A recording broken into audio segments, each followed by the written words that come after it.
قامي جرګه نن شروع سوله 11 اکتوبر دی نو دا جرګه خو ډیر انتظامات ورته سوي وو ډیر مطلب هغه منډې ترنډې ورته سوي وې ډیر محنت سوی وو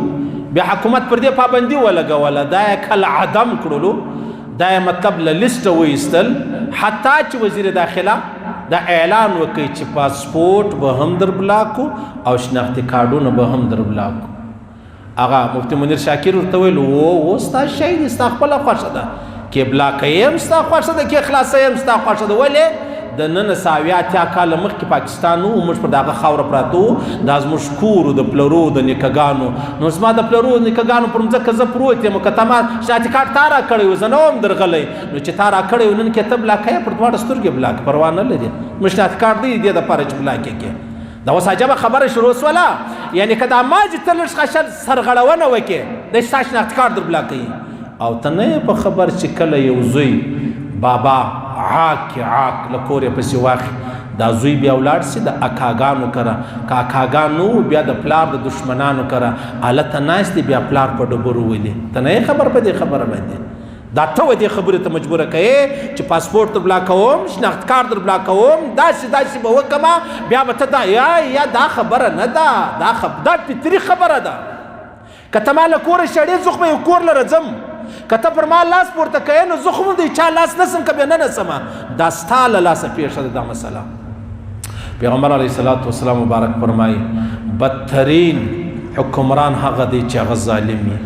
پیغمبر علیه الصلاة والسلام فرمایي سختترین عذاب الله پاک و هغه حکمران ته ورکوي چې خپل پر حق له ما غواړي موږ رعایا او ما ته زما و ستا حق نه راکوي تاسو به دې خبره پوهېږئ ما او تا چې په دې وطن کې اوسېږو موږ ته د روزګار ترتیب را کړی ما او تا ته د بجلۍ و د ګیس ترتیب را کړی دی 1 روپۍ ګټمه او 2 روپۍ ټیکس راڅخه اخلې نو ولې نو ستا حق پوره دی ستا د بچیانو قریبانو عزیزانو ستا هغه د مړه سر لا هم خپلې پیسې معلومې دي زه ژوندی یم بچی مې د لوږې مري بچی مې د تندې مري بچی مې له یخ مري بچی مې له ګرمۍ مري مجال دی که تا و ما ته حق را کړی دی ولې د الله رسول فرمایي چې بدترین عذاب د هغه حکمران دی چې کوم خپل حق پوره غواړي او د رعایا او حق نور کوي دی ټولو ته پوره حق رسېدلی دی و ما او تا ته یوه ذره شی چې دی هغه رسېدلی نه دی پیغمبر علیه الصلاة والسلام فرمایي وای که چیرې یو ظالم حکمران په داسې حال کې مړ سو د بخاري او د مسلم حدیث دی که یو ظالم حکمران په داسې حال کې مړ سو چې د ظلم کوي پیغمبر علیه الصلاة والسلام فرمایي دا جنت پر ده حرام دی حرام نو چې جنت پر چا حرام سي نو بیا به چیرې ځي دوزخ لره به نه ځي دا هغه ظالم حکمران لکه نن زما او ستا د وطن چې دی پیغمبر علیه الصلاة والسلام فرمایي کوم حکمران چې زما د امت سره د خپلو رعایاو سره نرمي کوي یا الله د هغو سره نرمي وکړه او کوم حکمران چې د خپلو رعایاو سره سختي کوي دا د بخاري او د مسلم حدیث دی پیغمبر علیه السلام فرمایي یا الله د ده سره دغسې سختي وکړه دا پیغمبر علیه السلام فرمایي لما سره سختي کوي د وطن سره سختي کوي د رعایاو سره سختي کوي ظلم کوي ناجایزه کوي خپل حق دې پوره ویوړی زما پر حق دې ډاکه ووهله بیا ملامت زه یم خو بیا هم الحمدلله الله لره دې حمد وي بیا نن اجازه ورکړه چې تاسو جرګه کولی سئ او جرګه کوو دا جرګه څه د وطن خلاف پروګرام نه دی چې یاره زه به د وطن سره بغاوت کوم زه به داسې دا منم چې پلانه زه به ستا باغي یم تا زما بچی را ووژي زما لور دې را ووژل زما کور دې را ونړوئ زما کور دې را ړنګ کوئ نو زه به ستا سره دغسې بدي کوم نور د وطن سره زموږ جنجال نه دی وطن زموږ کور دی هېڅوک خپل کور په ډبرو باندې نه ولي نو الله پاک دې زموږ دغه چې کومه جرګه ده الله دې کامیابه کړي مولانا صاحب د دې حمایت وکړي ټولو پاټیانو والا د دې حمایت وکړي خو تر ټولو لویه ستړې به زه در وښیم عزیزانو لویه ستړې د پښتنو پر کور دا برابره ده چې موږ اختلاف تباه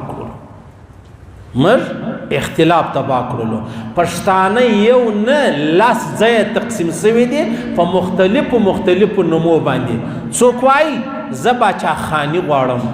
څوک وایي نه عمران خانی پکار ده، څوک وایي د خان شهید سیالي پکار ده، څوک وایي یا نظام اسلامی پکار دی. باچا خانانو ته نشنلیانو ته باچا خانی ونه رسېدله، پی ټی آی والا ته عمران خانی ونه رسېدله، پښتونخوا والا ته د خان شهید سیالي ونه رسېدله، ما وارو ملایانو ته نظام اسلامی ونه رسېدی. ګر په خپلو غمو اخته یو. هر سړی بیا په مټ کې داسې خلک سته د یو ګیلې په توګه خپله پارټۍ جلا کړې ده. اوس په تا یې سر نه خلاصېږي چې دا زه جلا سوم، ته جلا سوې، یا بل جلا سوې. ستا څه خیال زه حق راوړلی سم دې وطن لره؟ ما او تا تر ګریوانو سره نیولې دي، ما او تا د بله څه حق غواړو، ما او تا تر اوسه خپله نه دي سره تسلیم کړي، د بله څه ما او تا حق څنګه غواړو؟ دغه جرګه رابلل سوې ده، په ډېر ښه انداز رابلل سوې ده، د قانون د آیین مطابق رابلل سوې ده. یعنی که چیرې دا غوښتنه د حق قانوني او آییني نو بیا یې نه غوښتل ګناه نه ده. زه حق نه لرم، زه په دې وطن کې د اوسېدلو حق نه لرم، بېروزګاره یم، بیکاره یم، د لوږې خودکشي کوو او ته به ګرځې، ته به خپل کاروبارونه راته کوې، د دنیا ټیکسونه به زما پر سرو اخلي او ته به خوشحاله یې.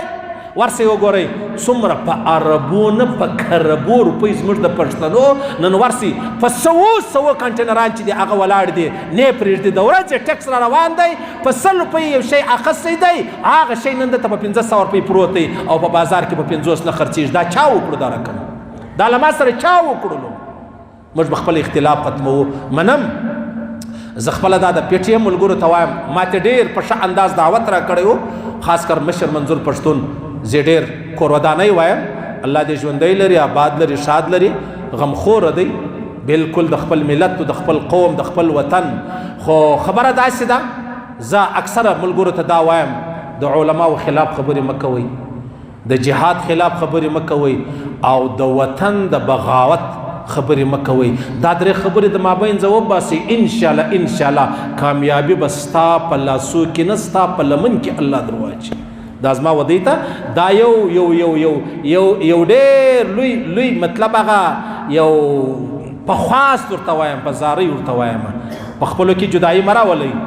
علما پر خپل کار پرېږده، طالبان پر خپل کار پرېږدئ، جهاد والا پر خپل کار پرېږدئ. د هغسې مطلب هغه بیا به زموږ ته پریشاني نه وي. که ته پر سټیج ودرېږي یو سړی هغه ټولو علماو ته بد وایي، نو بیا د علماو همدردي د ده سره کېږي؟ نه کېږي، قطعا نه کېږي. د آیین مطابق، د قانون مطابق پر دا ځکه حق غوښتل، دا ما او تا ته الله او رسول د آیین و قانون د پاکستان قانون د حق ما او تا ته را کړی دی. موږ دعاوې کوو الله دې دا جرګه کامیابه کړي. الله پاک دې دغه جرګه د مسلمانانو دپاره، زموږ د وطن د پاکستان دپاره، خاص کر د پښتنو دپاره یو خوږ زیری وګرځوي. الله پاک دې د دښمنۍ زیری نه ګرځوي، الله پاک دې د جنګ و د جګړو زیری نه ګرځوي. اوس هم 4 کسان پکې شهیدان سولو. حکومت ته موږ په ټینګه دا وایو چې هر شهید ته جلا معاوضه ورکه. که څوم 1 ارب روپۍ ورکې، د دې کور په دا 1 ارب روپۍ باندې نه آبادېږي. کم سے کم د خپله بدنامي چې د هغه ټوله که، کم سے کم زما سره همدردي وکړه، همدردي به کوې، همدردي به کوم. ګورې زما لاسونه تړلي دي او ستا لاسونه خلاص دي او بیا هم زه ظالم یم. زما لاسونه دي شاته را تړلي او ستا لاسونه خلاص دي، سره د دې چې ستا سره هتیار در سره دی، بیا هم زه ظالم یم، بیا هم زه بد سړی یم. راسه د جهان پر منافقانو، راسه د جهان پر کافرانو فیصله وکړو چې زه ملامت یم که ته ملامت یې، ملت ملامت یې او که ته ملامت یې، حکمران ته ملامت یې که دغه انسانان ملامت یې. الله پاک ته زموږ وطن نه را خرابوي. الله پاک دغه جرګه کامیابه کړي. چې کوم څوک ورک دي الله پاک د خپلو کورو لره جوړ او روغ راولي. ها که د قانون و د آیین خلاف جرګه یي، قانون د آیین خپل حق غوښتل نه غواړو، دا حق ورسره نه غواړو، قطعا نه غواړو. د آیین او د قانون په چوکاټ کې دا خبرې در سره کوو. دا زه چې بار دا خبره کوم، دا به بیا زما بیان خلک ټوکړې کې یو تورې به راواخلي، د خپل مقصد دپاره به استعمال کړي. د آیین او د قانون مطابق حق غواړو، که د آیین او د قانون مطابق نه غواړو، دا حق استی مبارک. پوه شواست؟